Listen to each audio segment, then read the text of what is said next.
Let us discuss about dysmenorrhea. Dysmenorrhea in the sense painful menstruation of sufficient magnitude. Painful menstruation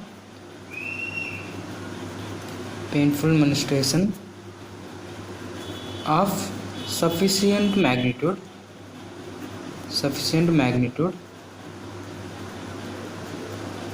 so as to incapacitate day-to-day activities. See, in a normal woman during menstruation there will be pain, right? There will be pain, but this pain will not cause any disturbance to normal activities of that women. But in dysmenorrhea, what happens is there is pain in menstruation, but this pain will disrupt the day-to-day activities of that women. Okay, it prevents that woman from doing her day-to-day activities. Okay, this is what is written in definition. It disturbs the day-to-day activities. Let's see what happens. What are the types of dysmenorrhea? First is types. Dysmenorrhea is mainly of two types. The first type is primary dysmenorrhea. Second type is secondary dysmenorrhea. In this lecture, we will focus on primary dysmenorrhea. The first one is primary dysmenorrhea. In primary dysmenorrhea, this primary dysmenorrhea is also called spasmodic dysmenorrhea. As the name itself indicates, spasmodic. That means there is smooth muscle contraction. This smooth muscle contraction will result in pain. Okay, the most important cause of primary dysmenorrhea is spasmodic. So the two important causes are uterine contraction and hypoxia. Okay, these two things will cause pain. That pain is primary dysmenorrhea. Let's first see what are the uterine contractions that leads to primary dysmenorrhea. Uterine contraction. See, if take myometrium, myometrium is of two types. That means it has been divided into two. That is subendometrial myometrium. That means the myometrium towards the endometrium, right? So this subendometrial myometrium is also called junctional zone.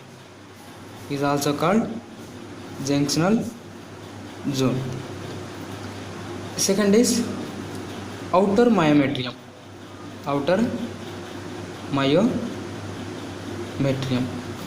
Okay, outer myometrium in the sense the myometrium towards the outer layers of uterus, right? So subendometrial myometrium is the myometrium towards the endometrium, and outer myometrium is nothing but the myometrium towards the outer layers of uterus. This junctional zone or subendometrial myometrium is important for primary dysmenorrhea. Let's see why it is important. What happens if there is any hyperplasia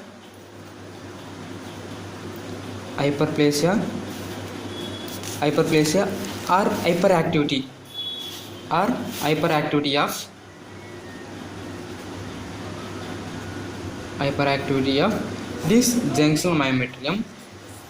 any hyperplasia or hyperactivity of this junctional zone will result in dysmenorrhea, that is primary dysmenorrhea.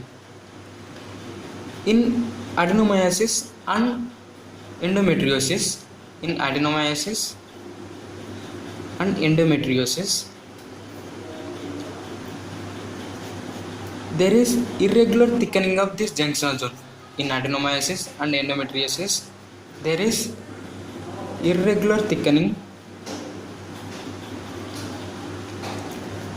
and hyperplasia of this junctional zone. This leads to primary dysmenorrhea in adenomyosis and endometriosis. Okay, in adenomyosis and endometriosis, there is irregular thickening and hyperplasia of junctional zone. This leads to dysmenorrhea.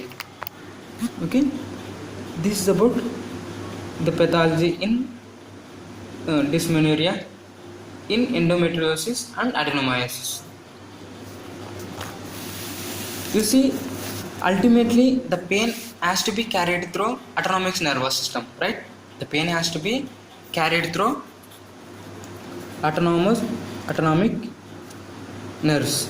That means mainly sympathetic nerves, right? The pain has to be carried by sympathetic nerves. When there is hyperactivity of this sympathetic nerves or sympathetic system, this leads to increased perception of pain. That leads to dysmenorrhea. So when there is hyperactivity of this sympathetic nervous system, it leads to dysmenorrhea. One important thing that we have to remember here is, see, when there is cervical dilation,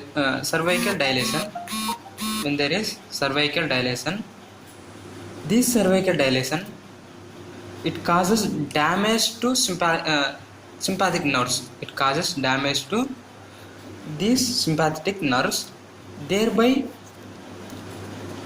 due to damage to these sympathetic nerves, this results in decreased passage of painful stimulus to the higher centers, right? There will be decreased passage to the higher centers. This results in decreased dysmenorrhea or decreased pain, because there is damage to sympathetic nerves. This results in decreased passage of impulse through that nerves, and this results in decreased pain. So when do we expect this cervical dilation?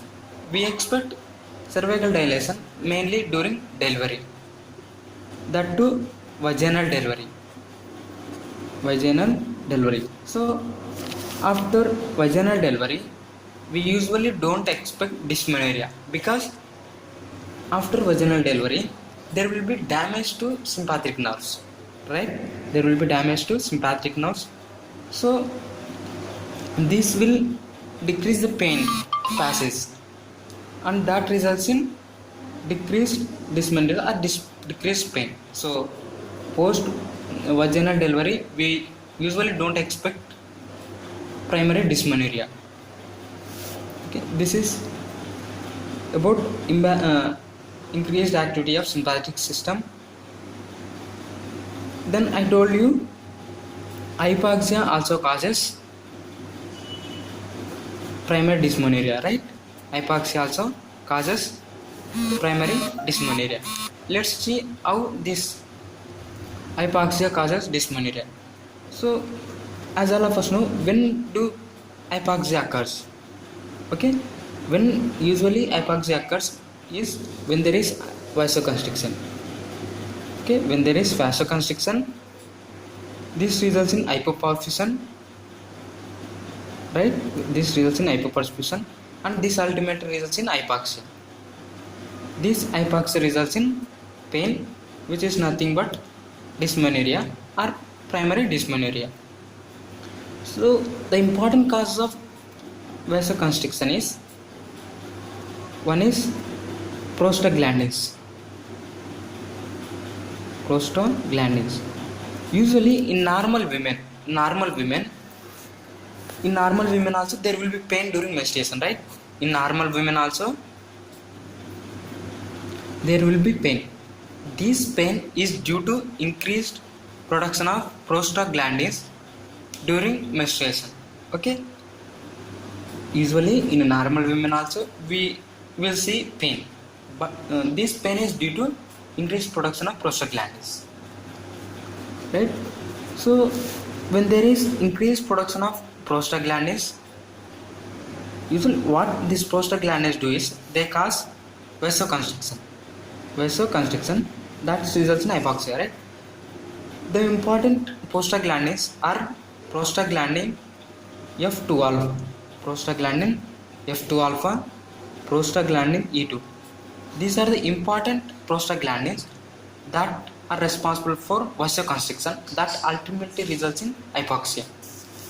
So when there is increased production of prostaglandins or increased sensitivity to prostaglandins, this results in vasoconstriction, and that results in hypoxia. Okay, and other cause of vasoconstriction is leukotrienes and platelet activating factor, endothelin.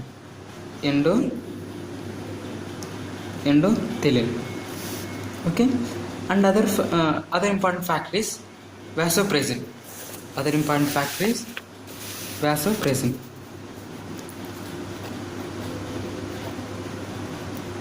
Vasopressin is normally released in menstruation.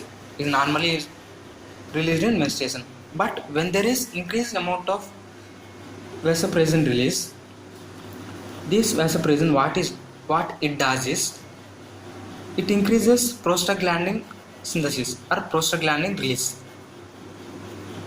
and it also causes uterine contraction.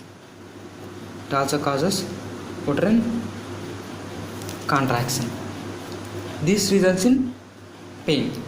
Okay, so we'll just summarize what we have discussed so far.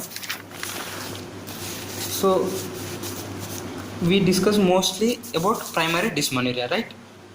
We discussed about primary dysmenorrhea. The important causes is mainly spasmodic. It is due to spasmodic. The main important three reasons we can say. One is uterine contraction. Second one is increased activity of sympathetic system. Third one is hypoxia. In uterine contraction there is hyperactivity of junction zone, right? Hyperactive junction zone we can say. In increased sympathetic system there will be increased passage of impulse through that nerves, right? Due to this the patient will experience pain. In hypoxia the main important causes are prostaglandins, mainly prostaglandin F2 alpha and E2, and there are leukotrienes and vasopressin, endothelin and platelet activating factor. These are the important factors. This is primary dysmenorrhea. Let's move to clinical features of this primary dysmenorrhea. Clinical features. This is usually confined to adolescent girls. It is usually confined to adolescent girls, and this usually occurs within 2 years of menarche. Within 2 years of menarche. It begins few hours before or just with onset of menstruation. Begins few hours before menstruation. That means before few hours of starting of menstruation, this pain will start, or just with onset of menstruation. Just onset of menstruation. This pain will remain for few hours.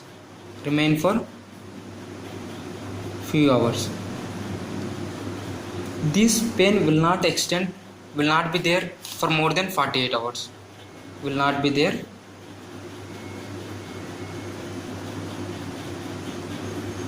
greater than 48 hours.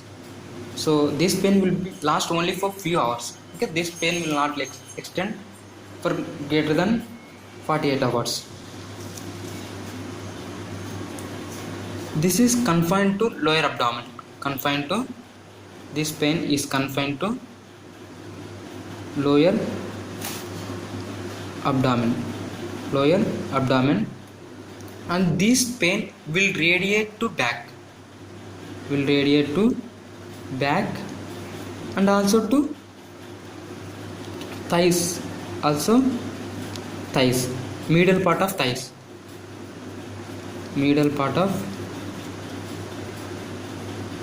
okay. This pain will remain in the lower abdomen, and this pain will radiate to back as well as to the middle part of thighs. And other systemic symptoms like nausea, vomiting, headache, tachycardia will also be there. Okay, nausea, vomiting, headache, tachycardia, all these systemic symptoms can also be there. Next, moving to treatment.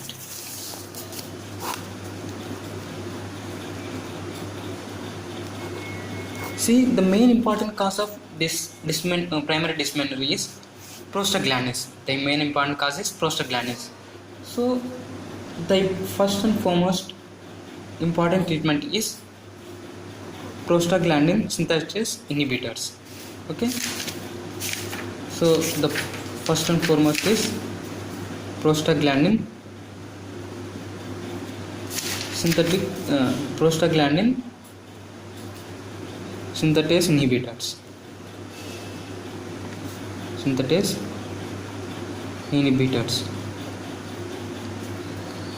If this treatment will not work out, then will prescribe OC pills.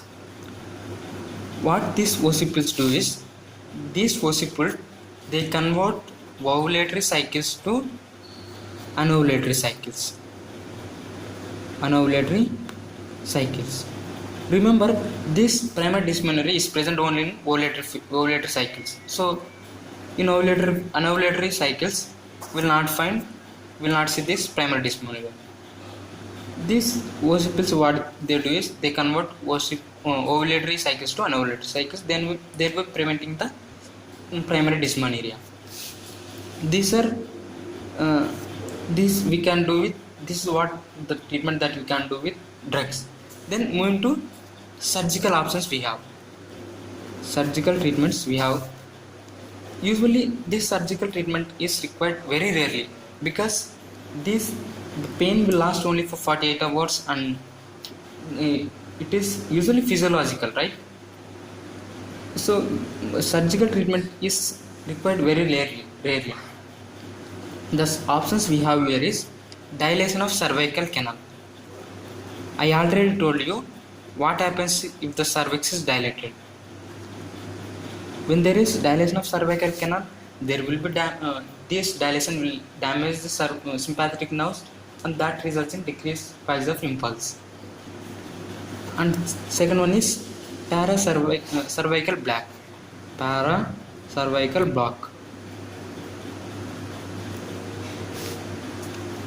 Third option we have is Presacral neurectomy. Presacral neurectomy. Presacral neurectomy and uterosacral nerve ablation. Uterosacral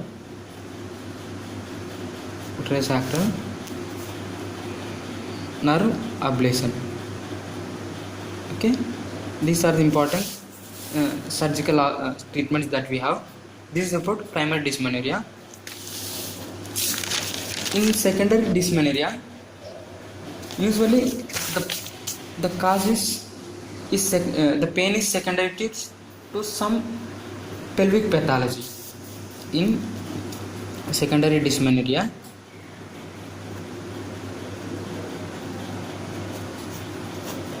the cause is mainly due to some pathology in pelvic pathology in pelvic.